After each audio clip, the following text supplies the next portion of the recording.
বিশ্বকাপ আসলে সবার আগে আমরা জার্সি কিনি, কারণ এটা আমাদের একটা ভালোবাসার জায়গা।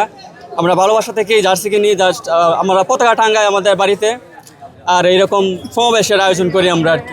আমরা এলাকায় বড় পর্দা লাগাই, আমরা ওইখানে খেলা দেখি। আপনারা জানেন যে প্রতি 4 বছর পর পরই যেহেতু বিশ্বকাপ আসে, তো সেইবারের মতো সারা বিশ্বের মতো আমরাও কিশোরগঞ্জবাসী সবাই একসাথে হয়েছি এবং আমরা এই শুভযাত্রা র্যালি আয়োজিত করেছি। 2021 সালে কোপা আমেরিকা ফাইনাল ম্যাচটা যখন ব্রাজিল খেলেছিল আর্জেন্টিনার সাথে, তখন নেইমার একা 11টা প্লেয়ারকে নাচাইছিল। এই খেলাটা যারা দেখছে, আর্জেন্টিনা সাপোর্ট করার সময় ব্রাজিলকে নিয়ে টোল করবে না, এটাই বাস্তব।